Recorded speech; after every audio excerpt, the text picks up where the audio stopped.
Deus nos ama muito e o seu maior interesse é nos tirar de uma vez por todas deste mundo cheio do pecado. Mas como Deus planeja nos tirar deste mundo? Será que Ele quer destruir por completo este mundo, matando tudo e todos, para nos levar para o céu?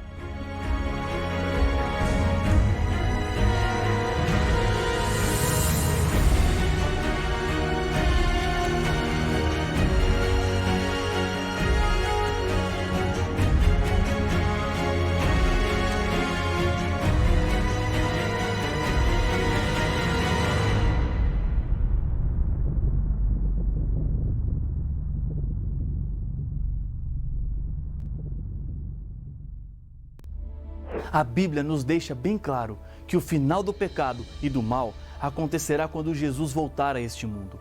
Em mais de 2.500 textos, essa verdade é repetida. Na oração do Pai Nosso, ensinada por Jesus, essa realidade é apresentada quando dito: venha o teu reino. No Credo Apostólico do segundo século depois de Cristo, também encontramos a mesma referência, quando falando de Jesus, diz que ele está assentado à direita de Deus Pai Todo-Poderoso, de onde há de vir a julgar vivos e os mortos. Jesus deixou estabelecida e firmada a sua promessa em seus momentos finais de vida aqui na terra. No Evangelho de João, no capítulo 14, nos 3 primeiros versos encontramos: não se turbe o vosso coração. Credes em Deus? Crede também em mim.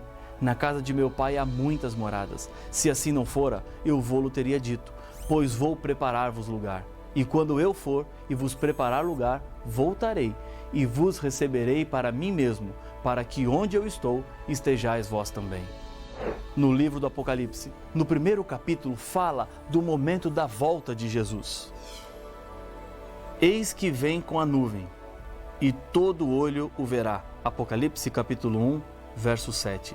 Por essa descrição, é possível entender que ninguém ficará sem saber o que está acontecendo. Cada habitante do planeta que estiver vivo por ocasião da volta de Jesus assistirá a algo único e maravilhoso. Mas você se surpreenderia se eu lhe dissesse que Satanás tentará enganar as pessoas com relação à volta de Jesus? Ele fez isso quando Jesus veio pela primeira vez. Ele conseguiu fomentar a ignorância, o erro e a falta de interesse, que resultou em um povo que foi tomado de surpresa, sem nenhuma preocupação com o que estava acontecendo em uma manjedoura de Belém, marcada por uma estrela. Esse engano do diabo foi alertado também por Jesus. Acompanhe o que ele disse em seu sermão falando sobre o futuro, em Mateus capítulo 24, versos 4 e 5. E ele lhes respondeu: vede que ninguém vos engane, porque virão muitos em meu nome dizendo, eu sou o Cristo, e enganarão a muitos. Existem hoje muitas pessoas que estão afirmando ser Jesus com autoridade ou em nome dele.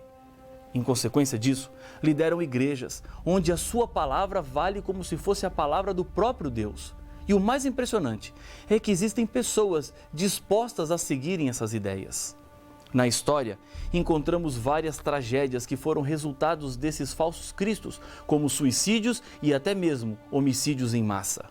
E o engano não seria com pequenos sinais, mas deixariam as pessoas perplexas e até certo ponto surpresas. O livro do Apocalipse diz: porque eles são espíritos de demônios, operadores de sinais, e se dirigem aos reis do mundo inteiro, com o fim de ajuntá-los para a peleja do grande dia do Deus Todo-Poderoso. Apocalipse, capítulo 16, verso 14. Paulo também alertou quanto a esse perigo, em 2 Coríntios, capítulo 11, verso 14. E não é de admirar, porque o próprio Satanás se transforma em anjo de luz. Mas todo o seu engano e suas estratégias para fazer o ser humano sofrer não ficarão sem nenhuma punição. A volta de Jesus é também o momento no qual Deus fará o acerto com o maior inimigo da humanidade. Paulo, em outra carta, diz que quando Jesus voltar, então será de fato revelado o iníquo, a quem o Senhor Jesus matará com o sopro de sua boca e o destruirá pela manifestação de sua vinda. Ora, o aparecimento do iníquo é segundo a eficácia de Satanás, com todo o poder e sinais e prodígios da mentira e com todo o engano de injustiça aos que perecem, porque não acolheram o amor da verdade para serem salvos.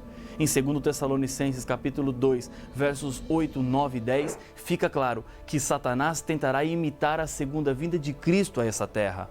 Mesmo a Bíblia trazendo essa advertência, isso não será suficiente para todas as pessoas estarem preparadas. Você fez uma escolha muito importante, decidiu estudar a Bíblia. Jesus disse que a verdade da Bíblia tem um poder libertador. Liberta o ser humano do engano, da falsidade religiosa, do medo, do mal deste mundo e, acima de tudo, nos libertará de uma vez por todas do pecado que destrói a nossa felicidade. Quando Jesus voltar, Ele não virá secretamente como foi a sua primeira vinda a este mundo. O próprio Senhor Jesus disse: então, se alguém vos disser, eis aqui o Cristo, ou ei-lo ali, não acrediteis, porque surgirão falsos cristos e falsos profetas, operando grandes sinais e prodígios, para enganar, se possível, os próprios eleitos. Vede que vô-lo tenho predito. Portanto, se vos disserem, eis que ele está no deserto, não saiais, ou ei-lo no interior da casa, não acrediteis, porque assim como o relâmpago sai do Oriente e se mostra até no Ocidente, assim há de ser a vinda do Filho do Homem. Mateus capítulo 24, versos 23 a 27. Não há nada de secreto em relâmpagos, imagem usada por Jesus para dizer que a sua volta será pública. Isso se harmoniza com outras passagens da Bíblia, como o Salmo 50, verso 3, que nos diz: vem o nosso Deus e não guarda silêncio. Em 1 Tessalonicenses 4, verso 16, Paulo declara que, porquanto o Senhor mesmo, dada a sua palavra de ordem, ouvida a voz do arcanjo e ressoada a trombeta de Deus, descerá dos céus, e os mortos em Cristo ressuscitarão primeiro. A volta de Jesus será o maior e mais espetacular evento de toda a história. Será algo incomparável. Não existem palavras para descrever com exatidão o que ocorrerá aqui neste mundo. Outros textos da Bíblia nos ajudam a entender melhor como é que será a volta de Jesus. Em Atos capítulo 1, verso 11, o anjo que aparece aos discípulos que olhavam para o céu, vendo Jesus subir e voltar ao Pai, lhe anuncia: e lhes disseram: varões galileus, por que estáis olhando para as alturas? Esse Jesus que dentre vós foi assunto ao céu, virá do modo como o viste subir. Jesus virá em forma pessoal. Não será como uma força ou simplesmente levando salvos diretamente para o céu sem que os outros saibam o que é que está acontecendo. Aquilo que chamamos de arrebatamento secreto. Tomé, um dos discípulos de Jesus, teve uma experiência para comprovar a sua fé e nos dá mais um indício de como será a volta de Jesus. Jesus já havia ressuscitado e Tomé ainda não tinha visto. Mesmo diante dos testemunhos dos discípulos, Tomé não aceitou prontamente. A Bíblia apresenta que disseram-lhe então os outros discípulos: vimos o Senhor. Mas ele respondeu: se eu não vir nas suas mãos o sinal dos cravos, e ali não puser o dedo, e não puser a mão no seu lado, de modo algum acreditarei. João, capítulo 20, verso 25. Uma semana depois, Tomé encontra-se com Jesus, que lhe convida: põe aqui o dedo e vê as minhas mãos. Chega também a mão e põe-na no meu lado. Não sejas incrédulo, mas crente. João capítulo 20, verso 27. Jesus virá corporalmente. Quando ele ressuscitou, estava em seu corpo e é desse mesmo jeito que ele voltará para buscar os seres humanos fiéis que desejaram e escolheram viver a eternidade ao seu lado. O livro do Apocalipse diz que: eis que vem com as nuvens e todo olho o verá. Apocalipse 1:7. Jesus virá de forma visível e todos verão. Não haverá pessoa que não perceberá que Jesus está voltando. Essa promessa vale também para aqueles que nunca enxergaram nada e em sua vida, pela primeira vez, verão a volta do Senhor Jesus. Em sua primeira vinda à terra, Jesus veio sozinho do céu, no ventre de uma mulher. Mas isso não é o que acontecerá na segunda vez, porque Jesus nos diz: e ele enviará os seus anjos, com grande clangor de trombeta. os quais reunirão os seus escolhidos dos quatro ventos, de uma a outra extremidade dos céus. Mateus capítulo 24, verso 31. A segunda vinda de Jesus é o ponto alto do plano da salvação que Deus traçou para resgatar os seres humanos das garras do mal. Da mesma forma que, quando compro alguma coisa e pago e peço para que aguardem para que depois eu venha buscar, Jesus nos comprou com seu sangue. Ele quer que sejamos guardados entre os seus salvos enquanto Ele está preparando moradas no céu e finalmente Ele voltará para nos buscar, porque a salvação já está paga. Os anjos de Deus recolherão todos os fiéis dos quatro cantos do mundo e neste dia também será o momento do acerto de contas com Deus. No Apocalipse capítulo 22, verso 12, João nos diz que com a volta de Jesus, ele dirá: "E eis que venho sem demora, e comigo está o galardão, que tenho para retribuir a cada um segundo as suas obras." Naquele dia não haverá desculpas. A tendência de esquecer as nossas responsabilidades é percebida em muitos aspectos das nossas vidas. Grandes esforços são feitos em muitos tribunais para tentar inocentar um criminoso culpado. Algumas das desculpas dizem que ele não pode ser responsabilizado pelo que fez, pois quando era criança foi abusado e por isso tem esse comportamento agressivo.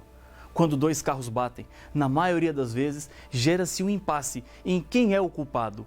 Um sempre quer colocar a culpa no outro.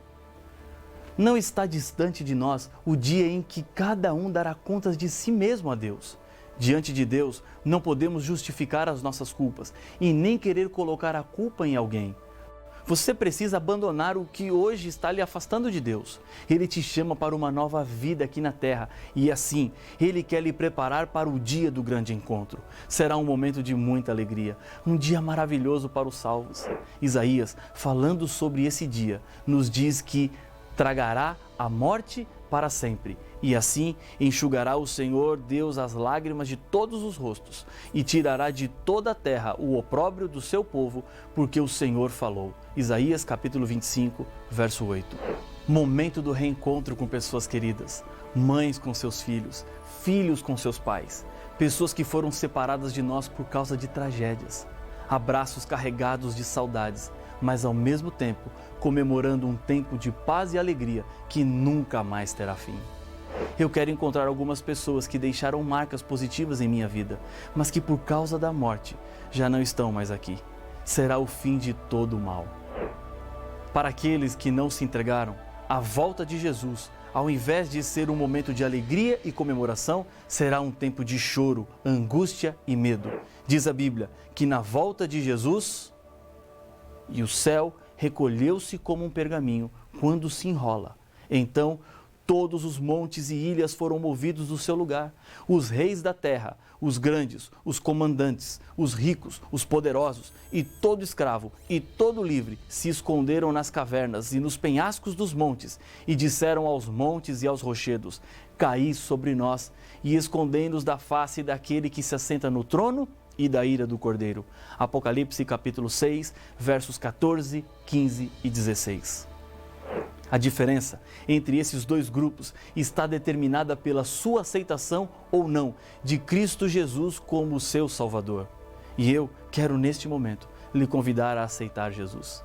Talvez você esteja se perguntando: o que envolve aceitar Jesus? São duas coisas que a partir de agora farão parte da sua vida. Primeiro, aceitar Jesus significa reorganizar sua vida de acordo com a Bíblia Sagrada. Jesus deixou isso bem claro no Sermão do Monte, quando disse: "Todo aquele, pois, que ouve estas minhas palavras e as pratica, será comparado a um homem prudente, que edificou a sua casa sobre a rocha, e caiu a chuva, transbordaram os rios, sopraram os ventos, e deram com ímpeto contra aquela casa, que não caiu, porque fora edificada sobre a rocha. E todo aquele que ouve estas minhas palavras e não as pratica, será comparado a um homem insensato, que edificou a sua casa sobre areia. E caiu a chuva, transbordaram os rios, sopraram os ventos e deram com ímpeto contra aquela casa. E ela desabou, sendo grande a sua ruína." Mateus capítulo 7, versos 24 a 27. Segundo, aceitar Jesus significa obediência às leis de Deus. No mesmo Sermão do Monte, Jesus explica que Nem todo o que me diz Senhor, Senhor entrará no reino dos céus, mas aquele que faz a vontade de meu Pai que estás nos céus. Muitos naquele dia hão de dizer-me: Senhor, Senhor, porventura não temos nós profetizado em teu nome, e em teu nome não expelimos demônios, e em teu nome não fizemos muitos milagres? Então lhes direi explicitamente: nunca vos conheci. Apartai-vos de mim, os que praticais a iniquidade. Mateus capítulo 7, versos de 21 a 23. Depois de sua volta, Jesus tem preparado para os salvos uma nova vida perfeita. A Bíblia diz: e lhes enxugará dos olhos toda lágrima, e a morte já não existirá, já não haverá luto, nem pranto, nem dor, porque as primeiras coisas passaram. Apocalipse capítulo 21, verso 4. O que é que torna o céu tão atrativo? Será que posso afirmar que são as ruas de ouro ou as portas de pérolas? Não, nada disso. O céu nos atrai porque ali poderemos ver face a face aquele que nos amou tanto que entregou-se para que pudéssemos ter a vida eterna. E é por causa de Jesus que um dia quero estar no céu. E Jesus quer muito ter você com Ele no céu. Deus, nesse momento, está apelando ao seu coração. Chega de lutar sozinho. Deus quer lutar ao seu lado. Ele te ama. Importa-se com a sua vida. Ele vai voltar. E hoje, o que você tem que fazer é dizer: Senhor, eu quero me preparar para viver a eternidade ao seu lado. Se essa é a sua decisão, ore comigo.